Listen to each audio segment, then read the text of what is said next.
तो hello guys, आज हम देखने वाले हैं पाइथन के पांडास लाइब्रेरी को। तो हम इसको डिटेल में विद प्रोग्राम देखेंगे और इसको इसी वीडियो में खत्म करेंगे। तो शुरुआत करते हैं। What is pandas? तो पांडास ये पाइथन की पॉपुलर ओपन सोर्स लाइब्रेरी है जिसे डाटा मैनिपुलेशन और डाटा एनालिसिस जैसे टास्क के लिए यूज किया जाता है।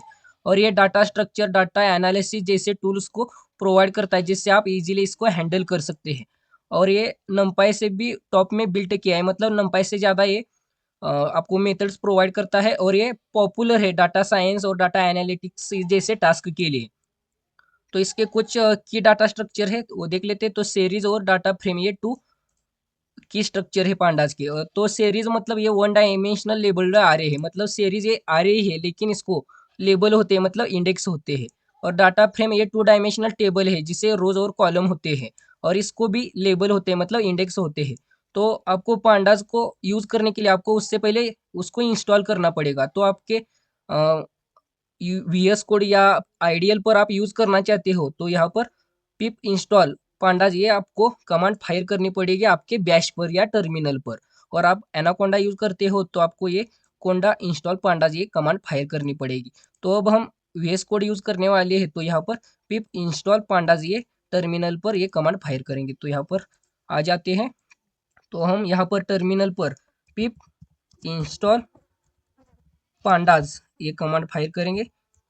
तो ये कमांड फायर करते समय आपका इंटरनेट कनेक्शन आपके डिवाइस से जुड़ा होना चाहिए, ये बात याद रखना। तो इसको हम यहाँ पर टाइप कर दिए, अब हम एंटर कर देते हैं।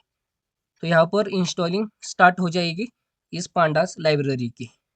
तो कुछ ही मिनट में इसका इंस्टॉलेशन खत्म हो जाएगा। तो यहाँ पर देखिए ये 11.5 MB का है।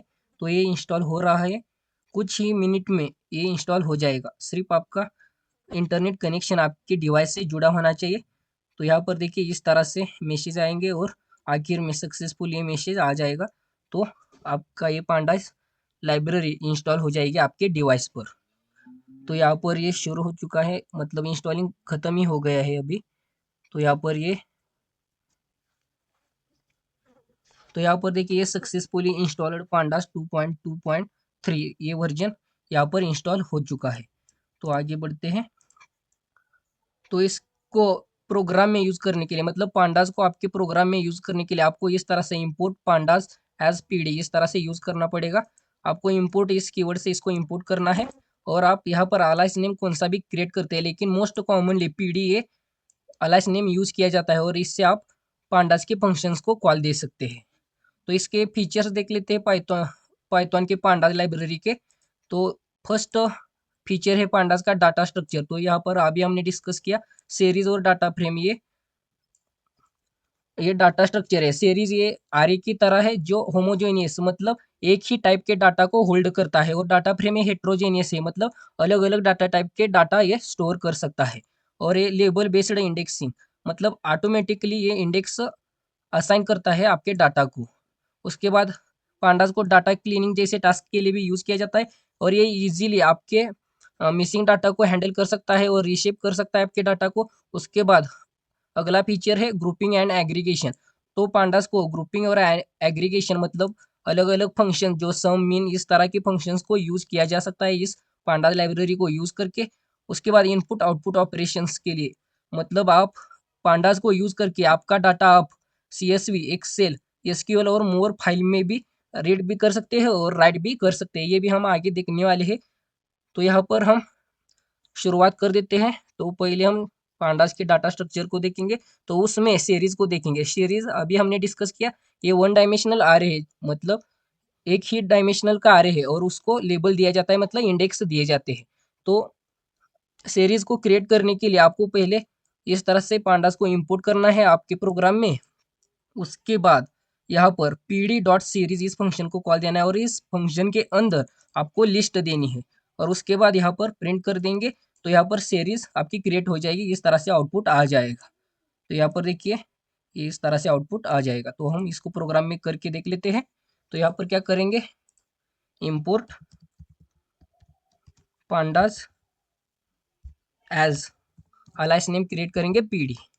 उसके बाद क्या करेंगे, हम यहाँ पर वन वेरिएबल लेते हैं जिसको यहाँ पर डाटा वेरिएबल लेते हैं और इसको हम असाइन करेंगे सीरीज हमारा पीडी डॉट हम देंगे कॉल सीरीज इज फंक्शन को।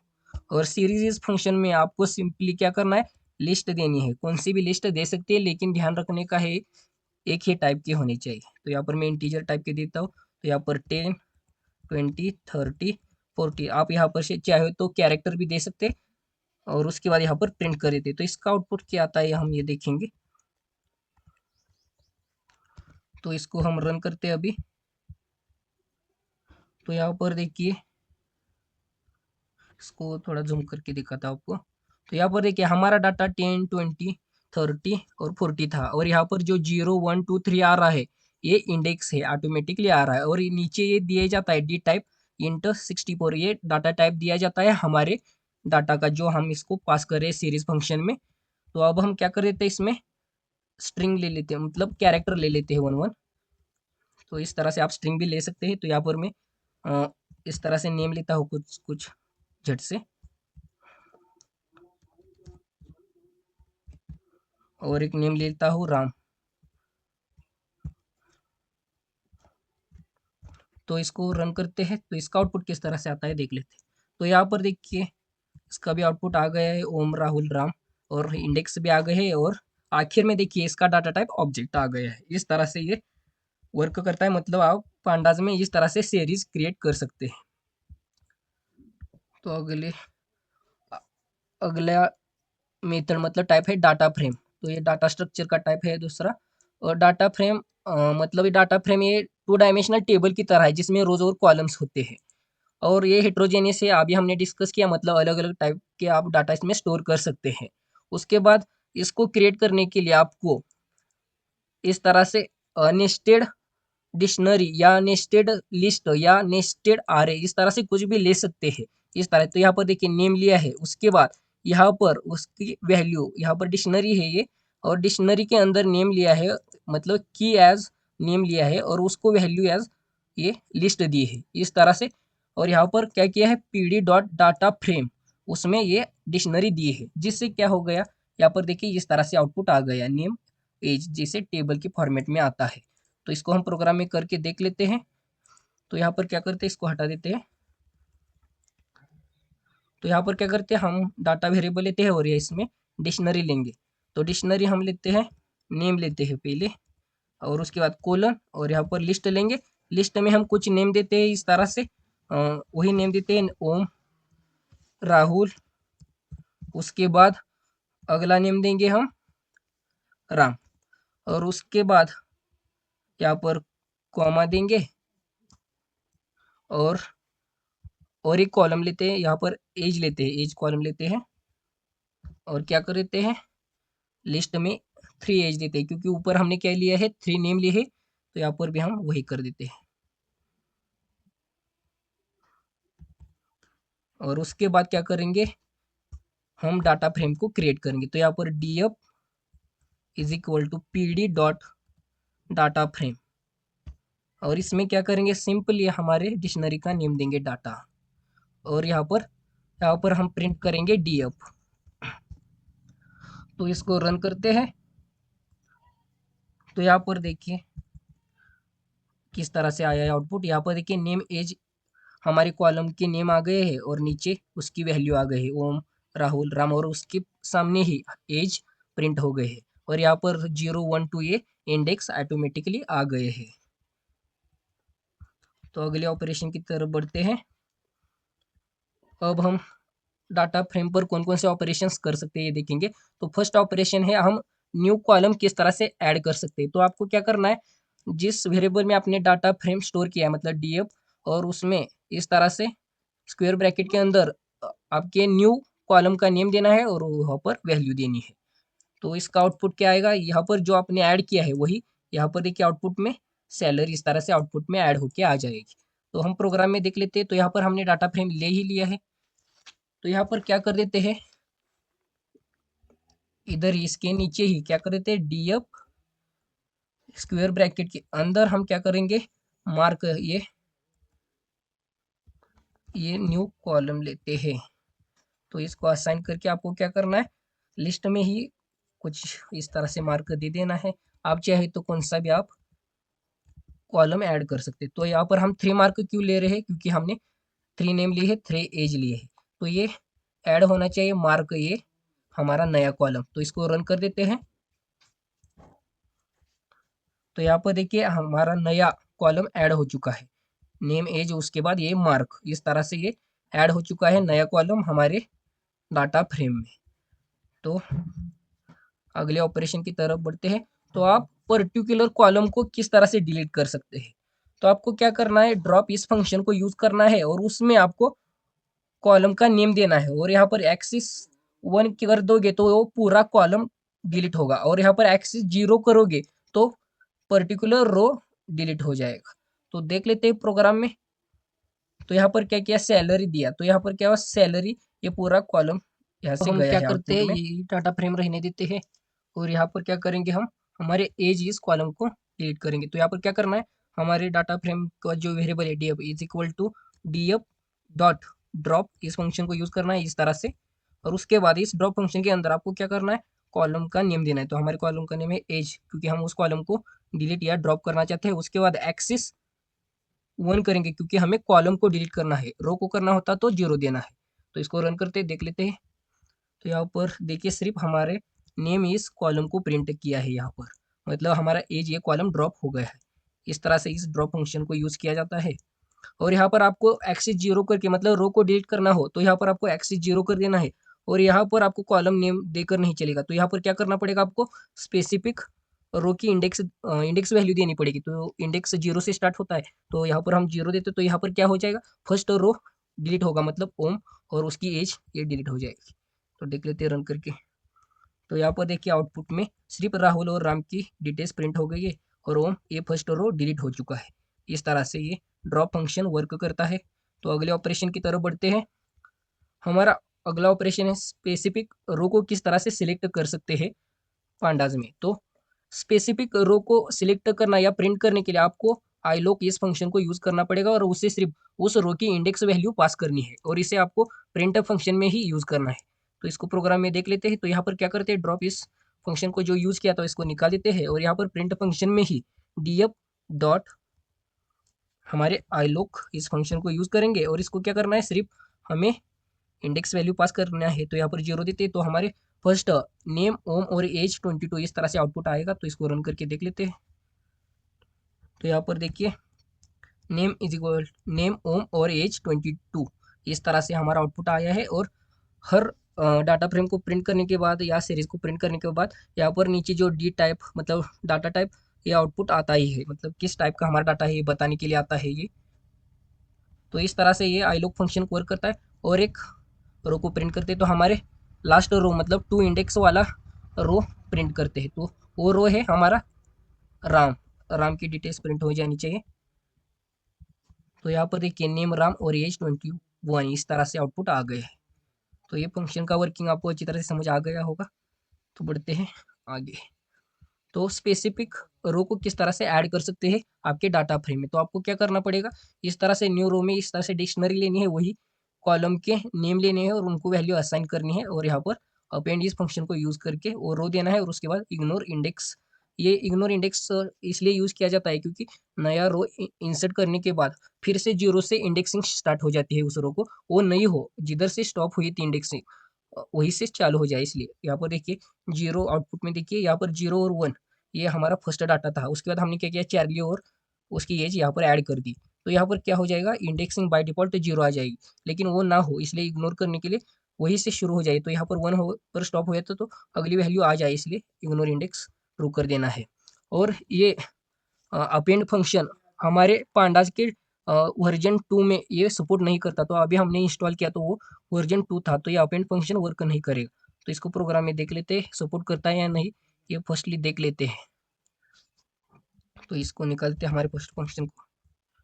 तो यहाँ पर क्या कर देते हैं हम, रो इस नेम से डिक्शनरी लेंगे हम, और जिसमें हमारे कॉलम का नेम है नेम, उसके बाद इसमें वैल्यू देंगे, इसमें वैल्यू देते हैं राजू,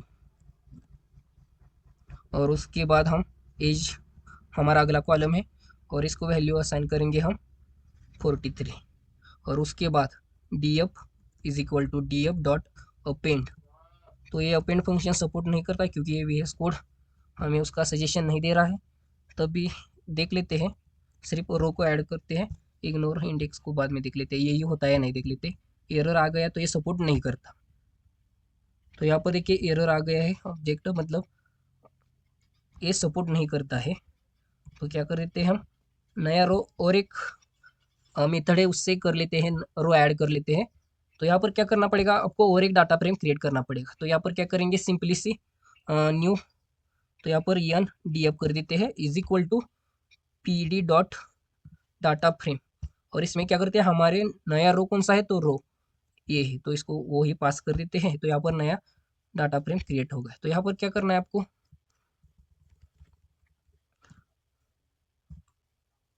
तो आपको कॉन्केट इस फंक्शन को यूज करना है। तो यहाँ पर पी डी डॉट कॉन्केट, और इस कॉन्केट के अंदर, इस फंक्शन के अंदर आपको इस तरह से स्क्वायर ब्रैकेट के अंदर टू फ्रेम के नेम देने हैं, मतलब डाटा फ्रेम के। तो हमारा फर्स्ट डाटा फ्रेम है डी एफ और हमारा अगला है एन डी एफ, मतलब न्यू डाटा फ्रेम। और उसके बाद क्या करना है, आगे इग्नोर इंडेक्स ट्रू कर देना है। ये क्यों करना है ये बाद में देखते हैं, पहले इसको रन करके देख लेते हैं प्रोग्राम। तो हमारा राजू और उसकी एज ऐड होनी चाहिए हमारे डाटा फ्रेम में। तो इसको रन करके देख लेते हैं। तो यहाँ पर कि you must pass an index, तो यहाँ पर क्या कर देते हैं, इसको निकाल के देख लेते हैं। इसको निकाल के भी नहीं चलेगा।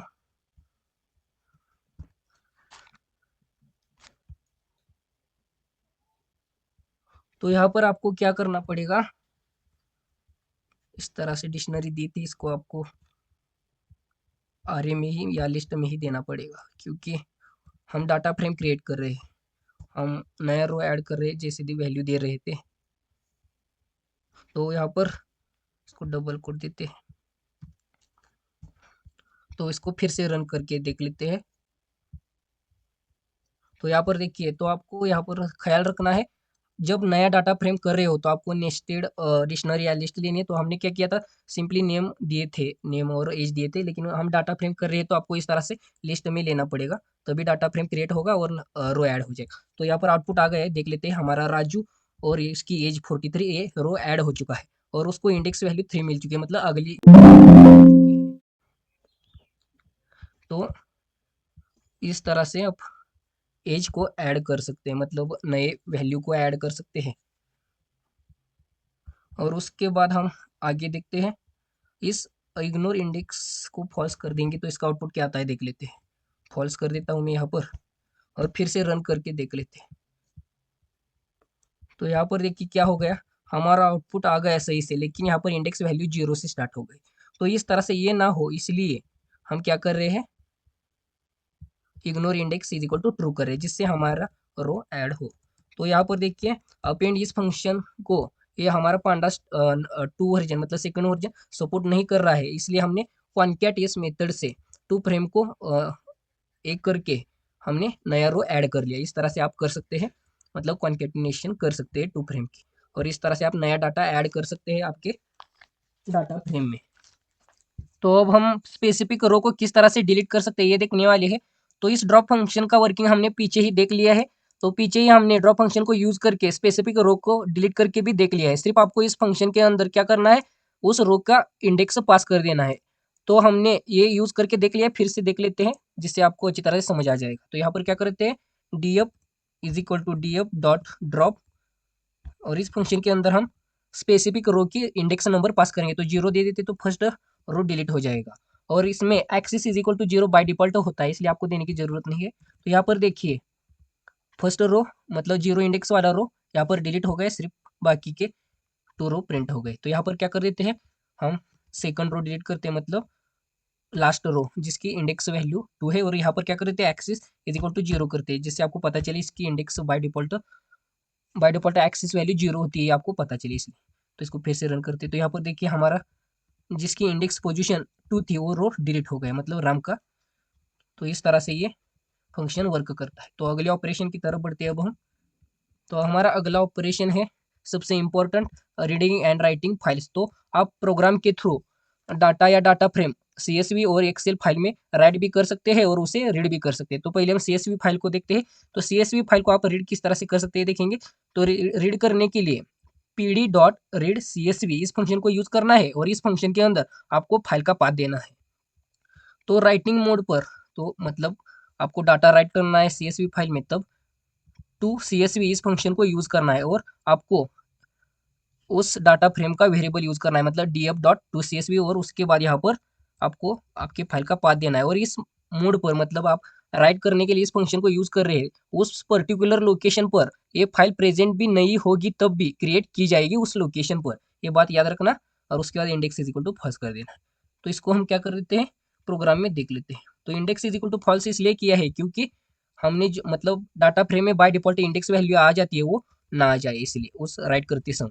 तो यहाँ पर क्या करते हैं, ये हटा देते हैं। यहाँ पर डाटा फ्रेम हमने क्रिएट कर ही लिया है, तो यहाँ पर क्या करते हैं, df डॉट टू CSV इस फंक्शन को यूज करेंगे और क्या करते हैं, हमारे डायरेक्टरी का लोकेशन देते हैं। यहाँ पर ई डायरेक्टरी पर कोडिंग इस फोल्डर में हम क्या करेंगे, हमारी फाइल क्रिएट करेंगे। तो यहाँ पर हम फाइल किस नेम का क्रिएट करें, तो यहाँ पर हम पांडाज डाटा ये फाइल क्रिएट करते हैं। और इसका एक्सटेंशन आप नहीं भी दोगे तो ये बाय डिफॉल्ट CSV ले ही लेता है। तो यहाँ पर मैं दे देता हूँ और उसके बाद index is equal to false करेंगे क्योंकि data frame index value generate करता है हर रो के लिए, वो उसमें राइट ना हो इसलिए इसे यूज करना है। और उसके बाद इसे रन करेंगे। उससे पहले हम क्या करते हैं, उस लोकेशन पर जाकर देखते हैं वो फाइल है या नहीं। तो यहाँ पर ई इस डायरेक्टरी पर कोडिंग इस फोल्डर के अंदर हमारी पांडास डाटा ये फाइल नहीं है। तो इस प्रोग्राम को रन करने के बाद उस लोकेशन पर क्रिएट होती है नहीं देख लेते फाइल को। तो रन करते, तो यहाँ पर देखिए ये प्रोग्राम रन हो चुका है। हमने जो डाटा फ्रेम जो क्रिएट किया था और प्रिंट किया था, तो यहाँ पर प्रिंट हो गया, मतलब ये सक्सेसफुली रन हो चुका है। तो हम उस लोकेशन पर जाते हैं। तो यहाँ पर ये ड्राइव पर कोडिंग इस फाइल में हमारी पांडास डाटा ये फाइल क्रिएट हो चुकी है। तो इसको हम ओपन करके देख लेते हैं। तो यहाँ पर देखिए नेम और एज इस तरह से आ गया है, मतलब CSV फाइल में इस तरह से डाटा राइट हो चुका है। और CSV फाइल मतलब क्या करता है, टू अलग अलग नेम में या डाटा में कॉमा ऐड कर देता है, ये CSV फाइल होती है इस तरह से। तो इसको हम हटा देते हैं अब हम। तो आपके PC पर या डिवाइस पर ये प्रोग्राम रन ना हो या कुछ एरर आ जाए, तब क्या कर देना है, वहाँ पर पिप इंस्टॉल FSSPEC इस कमांड को फायर कर देना, क्योंकि ये फाइल में और आपके प्रोग्राम में ट्रांजेक्शन का काम करता है, मतलब फ्लो को मैनेज करने का काम करता है ये लाइब्रेरी FSSPEC। तो मैंने पहले ही इंस्टॉल कर ली थी, तो आप भी कर लेना एरर आ गई तो। ओके, तो अब हम क्या करते हैं, इस मतलब इस डाटा को राइट करने के बाद उस फाइल को रीड करेंगे अब। तो यहाँ पर क्या करेंगे, इस प्रोग्राम को हम कॉपी करके हटा देते हैं। तो यहाँ पर Ctrl+C और इसे हटा देते हैं। तो अब हम क्या करते हैं, df इज इक्वल टू, यहाँ पर क्या करना है, pd डॉट हमारे फंक्शन का क्या नाम है रीड करने के लिए, रीड CSV।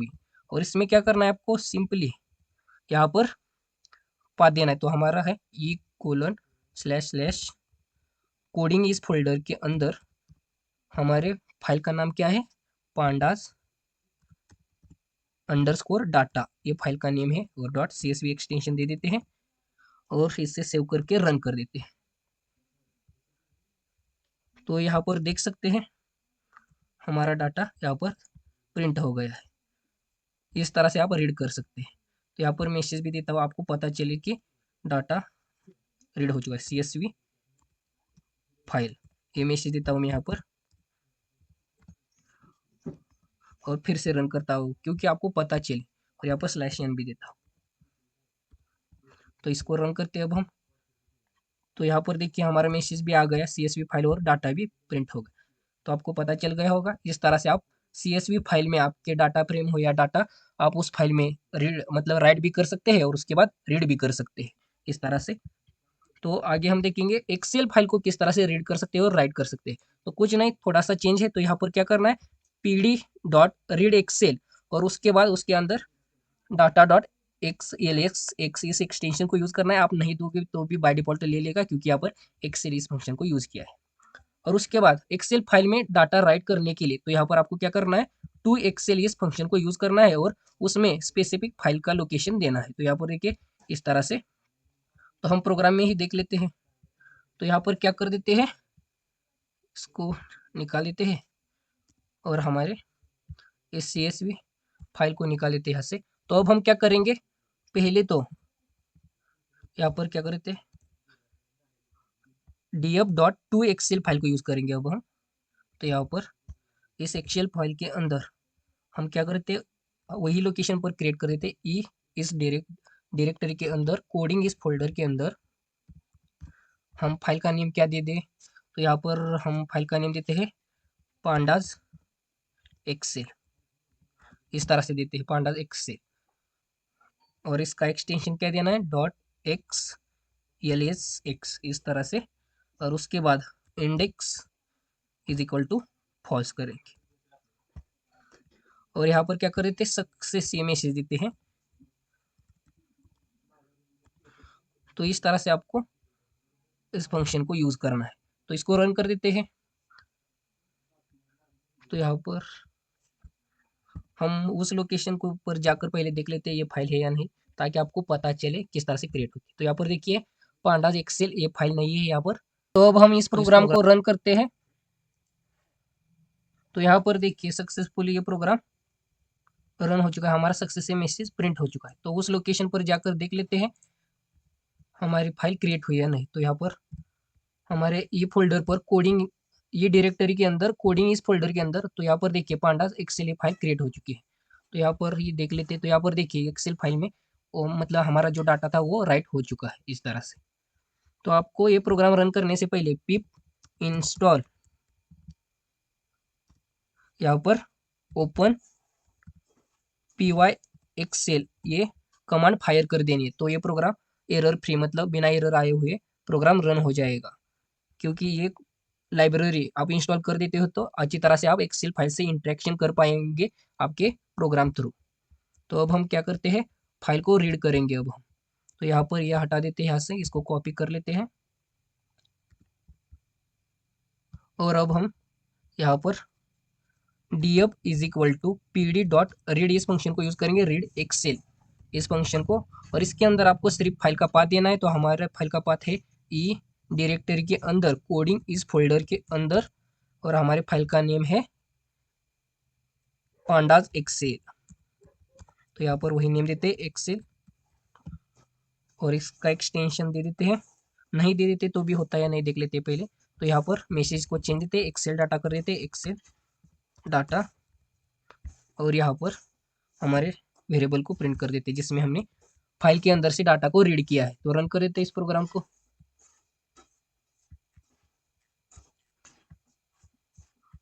तो यहाँ पर फाइल फाइंड नहीं हुई है। तो यहाँ पर आपको पांडाज एक्सेल और यहाँ पर एक्सटेंशन देना है XLSX। तो इस प्रोग्राम को फिर से रन करते तो आपको एक्सटेंशन देना ही पड़ेगा। तो यहाँ पर देखिए हमारा डाटा रीड हो चुका है। तो इसको मैं अभी जूम करके दिखाता हूँ। तो यहाँ पर देखिए एक्सेल डाटा और हमारे लेबल मतलब नेम एज, और उसके अंदर हमारे नेम्स प्रिंट हो चुके हैं और एज भी। इस तरह से आप एक्सेल फाइल के अंदर डाटा रीड भी कर सकते हैं, राइट भी कर सकते हैं। तो इस तरह से आप पाइथन के प्रोग्राम के थ्रू पांडाज इस लाइब्रेरी को यूज करके आप CSV और एक्सेल फाइल में डाटा राइट भी कर सकते हैं और रीड भी कर सकते हैं। तो आपको एक्सटेंशन देना ही पड़ेगा, तभी फाइल फाइंड हो जाएगी। तो अब हम अगले ऑपरेशन की तरफ बढ़ जाते हैं। तो आपको ये अच्छी तरह समझ आ गया होगा। तो अब हम देखेंगे डाटा क्लीनिंग इन पांडास। तो डाटा क्लीनिंग किस तरह से कर सकते हैं देखते हैं। तो उसमें मिसिंग डाटा को किस तरह से हैंडल कर सकते हैं। तो यहाँ पर देखिए हमने इस प्रोग्राम के अंदर यहाँ पर एज ब्लैंक मतलब enp.ena ये लिया है, क्योंकि आपको नन वैल्यू मेंशन करनी हो तो numpy इस मॉड्यूल को इंपोर्ट करके इस तरह से np.none इस तरह से देना पड़ेगा, और उसके बाद उस मिसिंग वैल्यू को जीरो वैल्यू या कौन सी भी सुटेबल सभी वैल्यू को असाइन करने के लिए तो यहाँ पर क्या करना है, उस पर्टिकुलर रो को लेकर .fill और इस तरह से वैल्यू पास कर देनी जो आप फिल करना चाहते हैं उस नल वैल्यू की जगह पर। हम ये प्रोग्राम में देख लेते हैं। तो यहाँ पर हम क्या कर देते हैं, हमारा प्रोग्राम तो यहाँ पर डाटा फ्रेम किया हुआ है। तो यहाँ पर क्या करते हैं हम df और हमारे कॉलम का नेम है age is equal to df, वही कॉलम लेना है फिर से एज, और उससे पहले हम नन वैल्यू लेते हैं मतलब नल वैल्यू। तो यहाँ पर इम्पोर्ट नमपाई को इंपोर्ट करना पड़ेगा क्योंकि हमें नन वैल्यू असाइन करनी है, तो एज एनपी कर देते हैं यहाँ पर। और क्या करते हैं, इस एज की जगह पर 32 की जगह पर NP dot non A value देते हैं। मतलब यहाँ पर नन वैल्यू है, तो इसको हैंडल करेंगे कैसे, तो यहाँ पर डॉट फिल नन, तो यहाँ पर हम क्या देते हैं, वैल्यू पास कर देंगे यहाँ पर आप जो चाहते हैं। तो यहाँ पर मैं 0 पास करूँ और उसके बाद यहाँ पर क्या कर देता हूँ, प्रिंट कर देता हूँ हमारे डाटा फ्रेम को। तो इसको रन करते हैं। तो यहाँ पर देखिए, जहाँ पर हमने नन वैल्यू दी थी यहाँ पर इस तरह से 0 वैल्यू आ चुकी है। तो क्या करते हैं, ये ऑपरेशन करने से पहले भी हमारे डाटा फ्रेम को प्रिंट कर देते हैं। तो यहाँ पर हम इस तरह से देखकर फिर से रन करते हैं। तो यहाँ पर देखिए हमारा जो फर्स्ट डाटा था, तो यहाँ पर देखिए एज नन प्रिंट हो गई, लेकिन उसके बाद हमने फिल यानी इस फंक्शन को यूज करके उसे हैंडल किया, मतलब वहां पर 0 ए बाय डिफॉल्ट वैल्यू दे दी। मतलब एज इस कॉलम में जिधर जिधर नन वैल्यू होगी उधर उधर 0 ए वैल्यू फिल हो जाएगी। इस तरह से आप मिसिंग डाटा को हैंडल कर सकते हैं।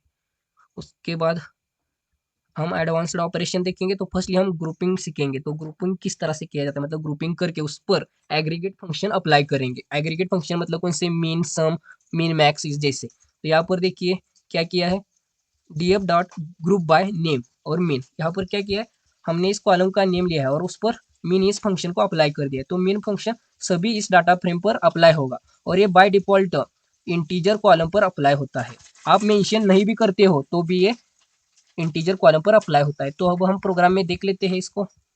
तो यहाँ पर क्या करते हैं, तो यहाँ पर ये हटा देते हैं, पहले जो लिया था हमने नमपाई का मॉडल पे निकाल देते हैं। सिर्फ इसे नन वैल्यू हैंडल करने के लिए तभी यूज किया जाता है पांडा में। तो इसको भी निकाल देते हैं और हम अब ग्रुप बाय फंक्शन अप्लाई करेंगे। तो यहाँ पर df is equal to df dot group by इस फंक्शन को यूज करें। तो ग्रुप बाय फंक्शन के अंदर वन कॉलम का नेम देना पड़ेगा आपको। तो यहाँ पर मैं कॉलम का नेम देता हूँ नेम,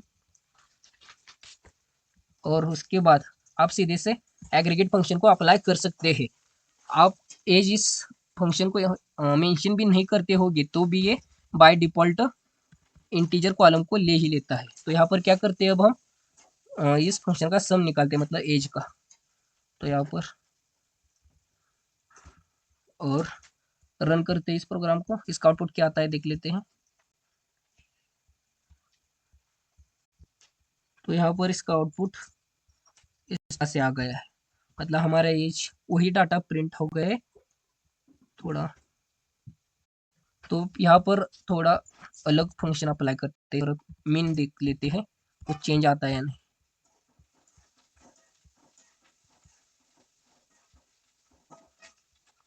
तो यहाँ पर देखिए सिर्फ पॉइंट में वैल्यू आ रही है। तो यहाँ पर मैं स्पेसिफिक कॉलम को यहाँ पर मेंशन कर देता हूँ। तो यहाँ पर मैं एज इस फंक्शन को मेंशन कर देता हूँ ताकि अप्लाई हो जाए ये फंक्शन।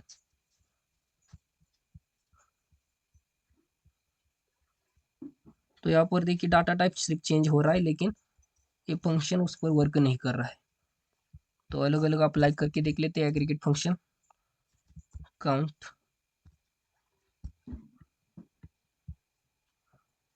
तो यहाँ पर देखिए काउंट अब हो गया प्रोग्राम, मतलब ये काउंट फंक्शन उस सभी डाटा पर अप्लाई हो गया। तो यहाँ पर देखिए ओम की एज मतलब एक ही वैल्यू है तो 1 1 ये आउटपुट आ गया इस तरह से। तो आपको मेंशन करना पड़ेगा हमारा जो हमने जो सम या मीन फंक्शन लिया, तो उसने क्या किया, उस स्पेसिफिक नेम के लिए उसने कैलकुलेट किया, मतलब वो आउटपुट सही दे रहा था, लेकिन सिर्फ उतने के लिए ही दे रहा था। मतलब सिर्फ ओम इस नेम का एज का सम क्या आएगा, 22 ही आएगा क्योंकि उसकी 1 ही वैल्यू है। इस तरह से उसने वर्क किया। तो यहाँ पर काउंट फंक्शन यूज किया तभी ये वर्क हो गया। तो अगले फंक्शन की तरफ बढ़ जाते हैं। तो इस तरह से ग्रुप बाय इस फंक्शन को यूज किया जाता है। तो उसके बाद आप मर्ज किस तरह से कर सकते हैं डाटा फ्रेम को। तो यहाँ पर मर्ज करने के लिए आपको यहाँ पर 2 डाटा फ्रेम लेने पड़ेंगे। फिर यहाँ पर pd डॉट मर्ज और 2 फंक्शन लेने, मतलब इसका मतलब क्या है, 2 फ्रेम को मिलाने के लिए इसको यूज किया जाता है। मतलब उन 2 टेबल में कौन सा भी कॉलम कॉमन है उस कॉलम पर वो 2 टेबल मतलब कंबाइन किए जाएंगे। तो यहाँ पर देखिए क्या किया है, ये दोनों डाटा फ्रेम में एक चीज कॉमन है, यहाँ पर देखिए आईडी और यहाँ पर भी देखिए आईडी कॉमन है।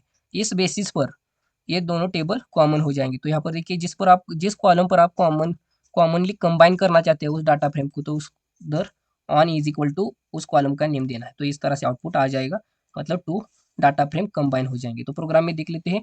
तो यहाँ पर ये हटा देते हैं। आप इस पर एग्रीगेट भी फंक्शन अप्लाई कर सकते हैं, यहाँ पर अभी देखा हमने। तो यहाँ पर और एक डाटा फ्रेम क्रिएट करते हैं। तो इसको कॉपी करते हैं और इधर पेस्ट कर देता हूँ। तो यहाँ पर डाटा 1 कर देता हूँ इसको, और इसके अंदर हम अलग कॉलम लेते हैं और यहाँ पर नेम सेम ही रहने देते हैं। और यहाँ पर क्या करते हैं, एज की जगह पर मार्क लेते हैं, क्योंकि ये टेबल हम नेम के बेसिस पर हम 2 डाटा फ्रेम को कंबाइन करेंगे। तो इसमें हम 3 मार्क्स ले लेते हैं इस तरह से, 90, 99, उसके बाद 88 इस तरह से। उसके बाद क्या करते हैं, यहाँ पर df1 और df2 इस तरह से 2 फ्रेम क्रिएट करते हैं।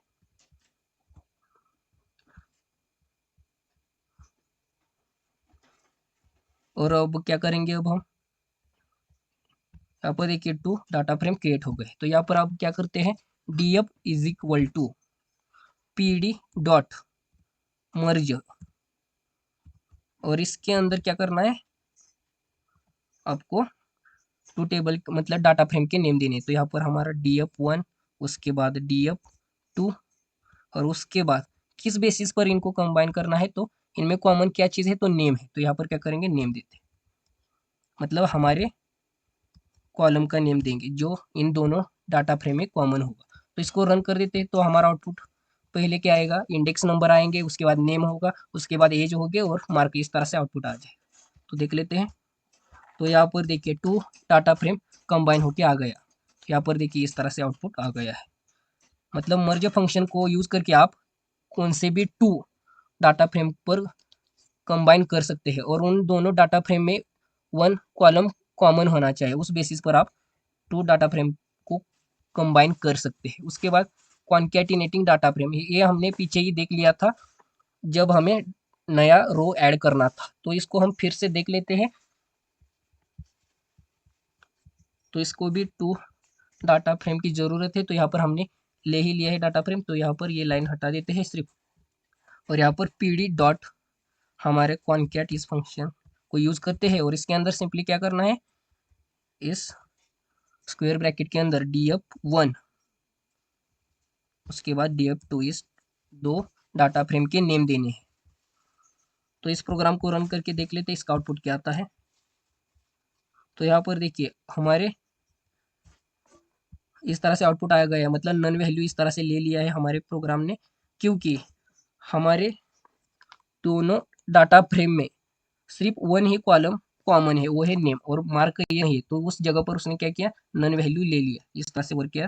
तो हम क्या करे थे, यहाँ पर कॉमन देते, तो यहाँ पर एज करे थे मार्क की जगह पर एज, और यहाँ पर एज थोड़ा कम कर देते, यहाँ पर 67, 29 और 18, और यहाँ पर नेम भी अलग अलग ले लेते हैं।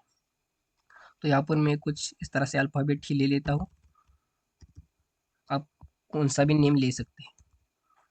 तो इसको अब हम फिर से रन करते हैं। तो इसका आउटपुट क्या आता है देख लेते हैं। तो इस टर्मिनल को क्लियर कर देते हैं, फिर से रन करते हैं ताकि आउटपुट अच्छे से दिख सके। तो यहाँ पर देखिए हमारा आउटपुट आ गया है, और 2 डाटा फ्रेम कॉन्कैट हो चुके। तो यहाँ पर देखिए हमारा फर्स्ट डाटा फ्रेम यहाँ तक था और हमारा सेकंड डाटा फ्रेम यहाँ तक था। तो इस तरह से 2 डाटा फ्रेम कॉन्कैट हो चुके हैं। और आप चाहते हो इंडेक्स नंबर जो नीचे से, मतलब हमारा सेकंड डाटा फ्रेम जहाँ पर ऐड हो रहा है वहाँ से इंडेक्स पोजीशन क्या हो रही है, 0 से स्टार्ट हो रही है, वो ना हो, इसलिए यहाँ पर ignore index is equal to true कर देना। तो इसकी इंडेक्स पोजीशन सही से आ जाएगी। तो यहाँ पर रन करते हैं फिर से। तो यहाँ पर देखिए 0 से लेकर 5 तक हमारी इंडेक्स पोजीशन आ गई, मतलब इस तरह से रिकॉर्ड कॉन्कैट हो चुके हैं हमारे 2 डाटा फ्रेम। तो इस तरह से ये पांडाज लाइब्रेरी वर्क करता है। तो ये वीडियो आपको अच्छी तरह से समझ आ गई होगी। तो जाने से पहले ये वीडियो को ज़्यादा से ज़्यादा दोस्तों को शेयर कर देना, सब्सक्राइब कर लेना, लाइक कर देना और प्यारा सा कमेंट छोड़ के जाना। तो जाने से पहले ये ज़्यादा से ज़्यादा दोस्तों को शेयर करना मत भूलना। तो मिलते हैं अगली वीडियो।